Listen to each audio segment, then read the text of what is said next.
Son métier, c'est cuisinier. Voici donc Eric. Attention, voici le chef d'orchestre et avec lui la symphonie des saveurs. Autour de lui, ça frémit, ça mijote, ça bout, ça frit, ça grille, ça découpe, ça émince, ça tranche. Le cuisinier, c'est celui qui est au centre de toutes les activités de la cuisine. C'est lui qui assure la qualité à toutes les étapes de ce qui va se retrouver dans les assiettes pour le plus grand bonheur des amateurs de bonne table. Et pour lui, la position assise, c'est plutôt rare. Ça requiert quand même des qualités physiques. Celui qui ne sent pas qu'il a une bonne condition physique, je crois qu'il faut se préparer quand même un peu. Mais ça se prépare aussi pendant 6 mois. Quelqu'un qui commence à travailler dans une maison, en général, il prend le rythme, ça vient tout doucement. Qui dit chef d'orchestre dit orchestre. Le cuisinier n'est pas seul, il doit gérer une équipe, coordonner des opérations. Il s'agit aussi de motiver les troupes, faire accepter les exigences et faire preuve de pédagogie pour transmettre son savoir-faire. Sans quoi, le résultat peut être cuisant. Chacun ici dans la cuisine sait ce qu'il a à faire. On définit les choses à la mise au point de la carte et chacun fait sa liste de mise en place à ce moment-là. Et je laisse plutôt une liberté de travail et d'organisation à chacun.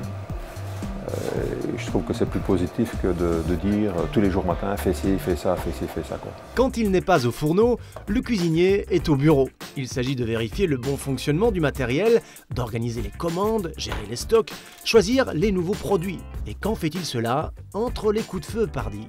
C'est un fait que c'est un travail où on doit en général travailler les week-ends, du moins dans la région dans laquelle je me trouve. Où on doit travailler le soir et quand les gens sont en congé. C'est un métier qu'il faut absolument apprendre à l'école pour commencer. Ensuite, vous faites votre formation en passant dans différentes maisons si vous en avez l'occasion. Et puis il faut être curieux, il faut toujours vouloir apprendre plus et être généreux. Et quand vous êtes généreux, généralement vous avez la chance de récolter les fruits de votre travail en passant en salle. En fait, je me suis trouvé comme étudiant avec un cuisinier qui a un jour paniqué et j'ai pris sa place. Et ce jour-là, le déclic s'est fait. J'avais la passion pour le métier et je m'en suis rendu compte. Là, Eric est occupé à mettre au point une nouvelle recette. Nouveaux ingrédients, nouvelles techniques de cuisson, nouvelle présentation.